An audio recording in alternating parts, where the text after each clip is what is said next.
Hello, नमस्ते, welcome back to साक्षीज़ विद्या साधना। तो आज हम करेंगे NCERT class 9 geography chapter 2 that is physical features of India part 3। Part 1 और पार्ट 2 अगर आपने नहीं देखा है तो डिस्क्रिप्शन बॉक्स में लिंक दी गई है, आप जाके देख सकते हैं। तो चलिए स्टार्ट करते हैं video.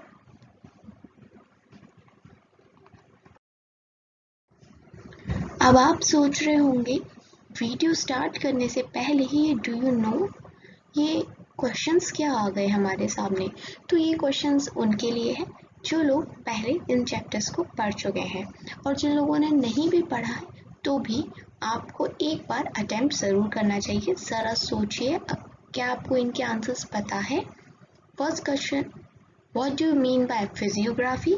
Second, what is the importance of Himalayas. Third, in which part of Himalayas altitude extent is greater? ये बहुत इजी क्वेश्चंस मैंने लिए हैं, तो जिन्होंने नहीं भी पढ़ा है वो भी अगर थोड़ा सा सोचेंगे तो उनको बन ही जाएंगे, और अगर नहीं बनते हैं तो भी कोई बात नहीं है टेंशन की, क्योंकि इस वीडियो में मैं आपको ये सब पढ़ाने वाली ही हूँ। तो बने रहिएगा, ठीक है। तो पहले वीडियो को पॉज करके ट्राई करिए, कमेंट सेक्शन में आंसर दीजिए और देन वीडियो को स्टार्ट कीजिए।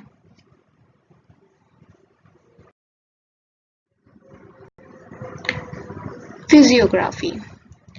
फिजियोग्राफी क्या होता है? अभी आप सोच रहे होंगे कि डायरेक्ट ये वर्ड कहीं हमने पढ़ा है या नहीं पढ़ा है, लेकिन इस वर्ड से रिलेटेड चीज़ आप इस चैप्टर में फिजिकल फीचर्स ऑफ इंडिया में पढ़ने वाले हैं, इसलिए मैंने सोचा कि आपको ये भी पता होना चाहिए कि फिजियोग्राफी होता क्या है। फिजियोग्राफी को हम फिजिकल ज्योग्राफी भी कह सकते हैं, ठीक है। और फिजिकल ज्योग्राफी के अंदर ही हम फिजिकल फीचर्स के बारे में पढ़ते हैं। तो जो हम चैप्टर अभी पढ़ रहे हैं फिजिकल फीचर्स ऑफ इंडिया, वो फिजिकल ज्योग्राफी का ही पार्ट है। इट मीन्स वो फिजियोग्राफी ही है। देखिए ये डेफिनेशन दे रखी है, deals with the study of physical patterns and processes of the earth. देखिए ये जो फिजियोग्राफी है, हमने इसमें प्लेट टेक्टोनिक पढ़ा, तो वो क्या हो गई, प्रोसेस हो गई। और फिजिकल पैटर्न्स वही जो मैं आपको पार्ट 1 में इंट्रोडक्शन में बताया था कि हिमालयास, प्लेट्यूज, आइलैंड्स, ये सब अलग अलग फिजिकल डिवीजन्स हैं ना हमारे यहाँ, फिजियोग्राफिक डिवीजन्स, तो इन्हीं को फिजिकल पैटर्न्स कहा जा रहा है। तो ये इस तरह की स्टडी होती है जिसमें हम फिजिकल पैटर्न्स और प्रोसेसेस के बारे में पढ़ते हैं जो कि अर्थ के बारे में होती है, और इसी चीज़ को हम फिजियोग्राफी कहते हैं। फिजियोग्राफी को हम फिजिकल ज्योग्राफी भी कह सकते हैं।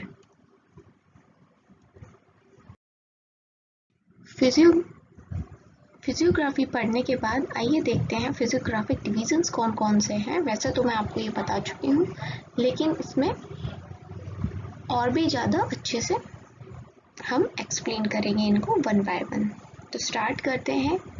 Himalayan mountains, northern plains, peninsular plateau which is already given here, then Indian desert, the coastal plains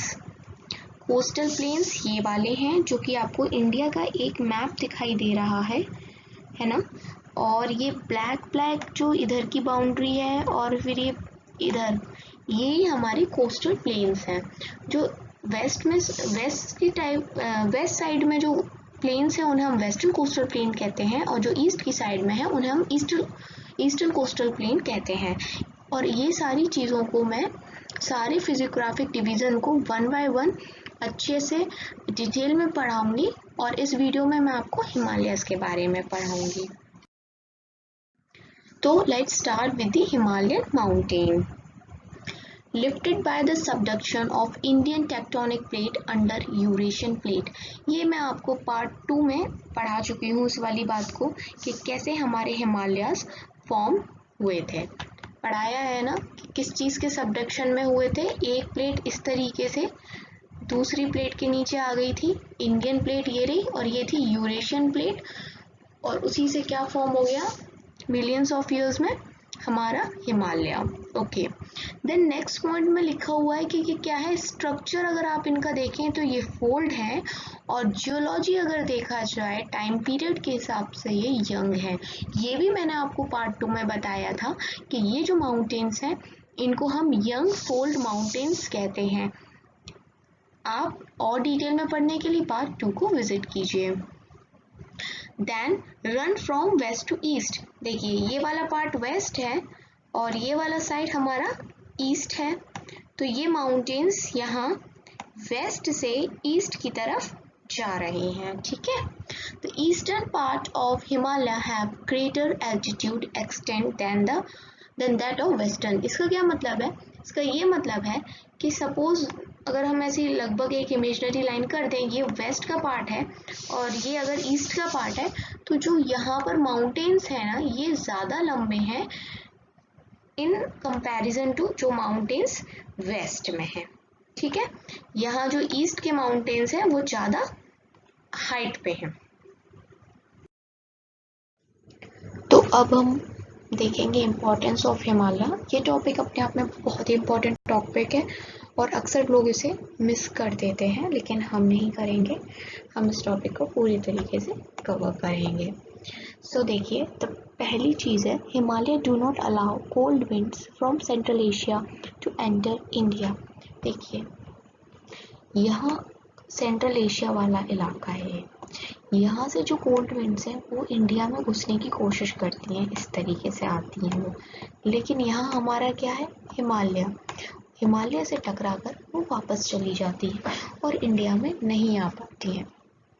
अब वो कैसे जाती होंगी? देखिए ये इस तरीके से ये माउंटेन्स हैं, वो यहाँ आती हैं विंड्स और टकरा के रिफ्लेक्ट हो जाती हैं, वापस चली जाती हैं, अंदर नहीं आ पाती। इस तरह की रेंजेस है ना। तो ये जो हिमालय है हमें ठंड हवाओं से भी बचाता है। सोचिए ज़रा, अभी दिसंबर जनवरी में ही जो नॉर्थ इंडिया होता है उसका हाल इतना बुरा हो जाता है, कई गरीब लोगों की तो जान भी चली जाती है ठंड से। तो अगर हिमालय इन ठंडी हवाओं को ना रोके तो कितनी ज़्यादा ठंड पड़ेगी इंडिया में, है ना। और उससे हमारा पूरा क्लाइमेट सब कुछ चेंज हो जाएगा उन हवाओं से ही। सेकेंड है they give rise to perennial rivers. अब देखिए वर्ड आया है पेरेनियल, तो मैं आपको बता दूं रिवर 2 टाइप्स की होती है, एक होती है पेरेनियल, एक होती है सीजनल। पेरेनियल रिवर वो होती है जिसमें साल भर पानी होता है, सीजनल रिवर वो होती है जिसमें सिर्फ सीजन में पानी होता है। सीजन मतलब मॉनसून में ही पानी होता है जब वर्षा होती है, और पेरेनियल रिवर्स को वर्षा का भी पानी मिलता है और ग्लेशियर से पिघल के जो पानी बनता है वो भी उनको मिलता है, इसलिए उनमें साल भर पानी बना रहता है। और हिमालयाज पे तो बहुत सारे ग्लेशियर्स हैं, तो उन्हीं ग्लेशियर्स का पानी इन पेरेनियल रिवर्स में आता है, और इन रिवर्स में से एक है हमारी नेशनल रिवर गंगा। नेक्स्ट है store house of wild life. अब देखिए मैंने आपको अभी आगे बताने वाली हूँ कि यहाँ पर काफ़ी फॉरेस्ट एरिया भी है, कुछ रेंजेस में अच्छा खासा। तो जब फॉरेस्ट अच्छा है तो वाइल्ड लाइफ भी अच्छी है, और वाइल्ड लाइफ हमारे लिए भी बहुत ज़रूरी है, क्योंकि ये ना पूरा एक साइकिल है। अगर इस साइकिल में कोई भी चीज़ कम पड़ जाती है तो पूरी जो ये बायो साइकिल है ना ये ख़राब हो जाएगी, लाइफ साइकिल। जैसे कि देखिए स्पैरो हो गई, कोई भी एनिमल हो गई, चाहे वो छोटी सी वास्प देखी आपने, बी, हनी बी जैसी। अगर ऐसा बोला जाता है कि अगर हनी बी ख़त्म हो गई तो पता नहीं कोई ईयर है, ये फैक्ट है, आप सर्च करिएगा नेट पे कि उतनी ईयर्स के बाद इंसान भी ख़त्म हो जाएंगे। तो इस तरीके से इंसान, इंसेक्ट, एनिमल्स ये सब आपस में कनेक्टेड हैं और एक दूसरे पे डिपेंड है। ये पूरी एक बायो साइकिल है जिसमें से एक भी चीज़ अगर बिगड़ गई, किसी का भी रेशियो ऊपर नीचे हो गया तो पूरा सिस्टम ख़राब हो जाता है। इसलिए भी और ह्यूमैनिटी के लिए भी हमें अपने आसपास के एनिमल्स का ख्याल रखना चाहिए। एटलीस्ट जितना हम कर सकें उतना तो हमें करना ही चाहिए। A number of hill station. Himalayas इतनी सुंदर जगह है, तो वहाँ पर हिल स्टेशन भी बहुत सारे हैं। कुल्लू मनाली है, कांगड़ा है, ऐसे बहुत सारे हिल स्टेशन है। अब हिल स्टेशन से क्या फ़ायदा है? हिल स्टेशन से दो फ़ायदे हैं। एक तो हिल स्टेशन से टूरिस्ट आता है, टूरिज़्म बढ़ता है। अब टूरिज़्म बढ़ता है तो रेवेन्यू आता है। और दूसरी चीज़, कई बार हम ऐसे बीमार हो जाते हैं, या फिर आजकल की जो भाग दौड़ भरी ज़िंदगी रहती है, इतनी टेंशन्स रहती हैं और इतना बर्डन रहता है, बच्चों को पढ़ाई का रहता है, और जो जॉब कर रहा है उसको जॉब का टेंशन रहता है, बॉस का टेंशन रहता है। इस तरह की जो हेक्टिक लाइफ हमारी इतनी ज़्यादा हो गई है, तो डॉक्टर्स हमें सलाह देते हैं कि आप ऐसा करो, छुट्टी पे चले जाओ और हिल स्टेशन चलो, क्योंकि हिल स्टेशन बहुत काम पीसफुल टाइप की जगह होती है। वहाँ जाके हमारा माइंड एकदम फ्रेश हो जाता है, तो ये हमारी मेंटल हेल्थ के लिए भी बहुत अच्छी जगह होती है। फिर और नेक्स्ट है हमारा फ्रूट ऑर्चर्ड, मतलब ऑर्चर्ड्स यानी कि बाग बगीचे। लाइक एप्पल, हिमाचल के एप्पल बहुत फेमस है, तो इस तरह की फ्रूट्स भी वहाँ पर पैदा होते हैं, और ये पूरी कंट्री में फिर सप्लाई होते हैं, ट्रांसपोर्ट होते हैं। तो ये इम्पोर्टेंट 5 चीज़ें मैंने आपको यहाँ पर बताई हैं, और भी बहुत सारी चीज़ें हैं हिमालय के बारे में, तो जितना बोलूँ उतना ही कम है। और हम अच्छे थैंकफुल हैं कि नेचर के कि उन्होंने हिमालय को हमारे इंडिया में रखा। अभी थोड़ी देर पहले मैंने आपको बताया था फिजियोग्राफिक डिवीजन्स ऑफ इंडिया, और हम पढ़ रहे हैं इस वीडियो में इन डिटेल हिमालयाज़। तो आज आगे पढ़ेंगे हम फिजियोग्राफिक डिवीजन्स ऑफ हिमालयाज़। ठीक है, तो देखिए हिमालयाज़ को हमने किन पार्टों में बांटा है।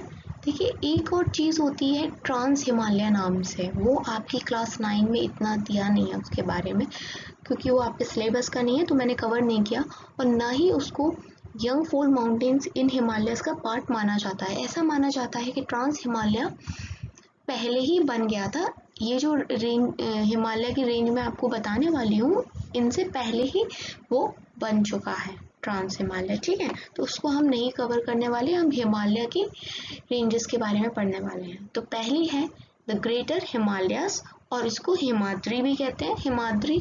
हिमाद्री इसलिए कहते हैं क्योंकि यहाँ पर बर्फ होती है, और मैक्सिमम जो ग्लेशियर्स हैं वो यही हैं। हाईएस्ट बैटलफील्ड, ये एक जीके का क्वेश्चन है कि हाईएस्ट बैटलफील्ड कहाँ है इंडिया का हमारे, तो वो सियाचिन ग्लेशियर पे है, और सियाचिन ग्लेशियर ग्रेटर हिमालयस का पार्ट है। सोचिए, इतनी ऊंचाई पे जाके हमारे सैनिक हमारे लिए तैनात रहते हैं, है ना।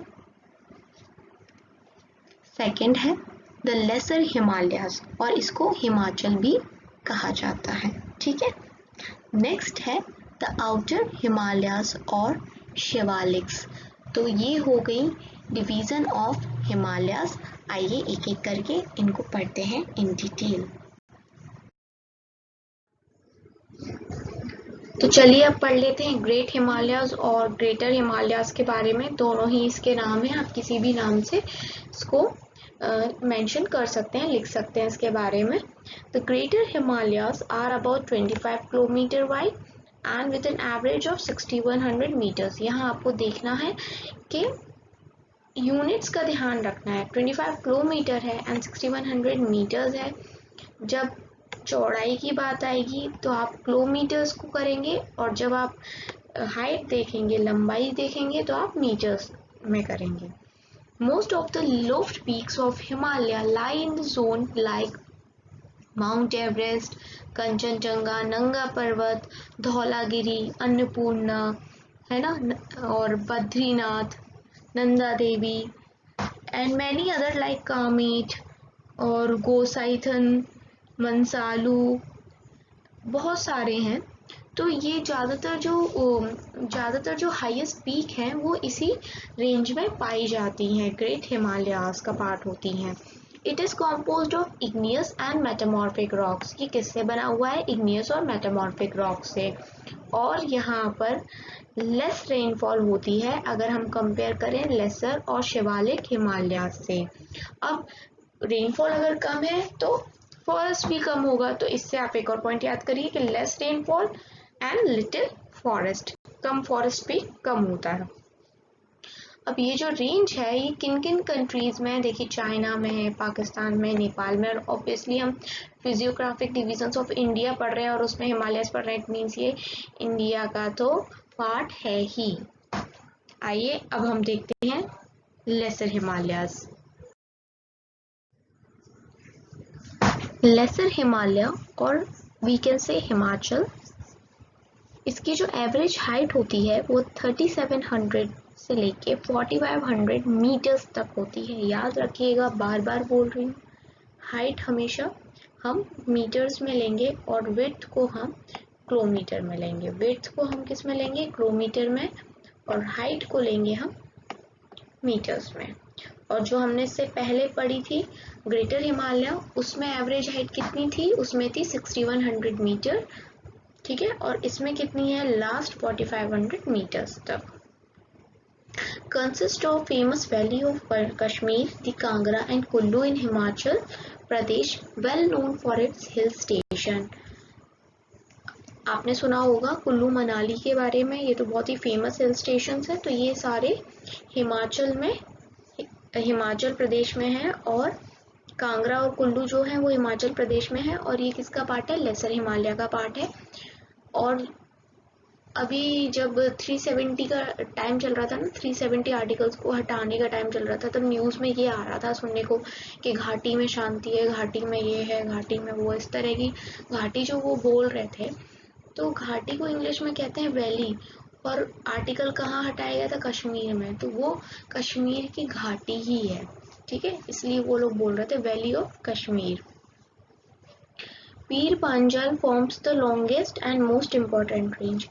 इस जो लेसर हिमालय है, इसकी जो सबसे इम्पोर्टेंट रेंज है वो है पीर पांजाल, ठीक है, और सबसे लंबी भी यही है। और जो बाकी इम्पोर्टेंट कुछ रेंज है उनमें से है Dhauladhar and Mahabharat. Dhauladhar range and the next one is Mahabharat range.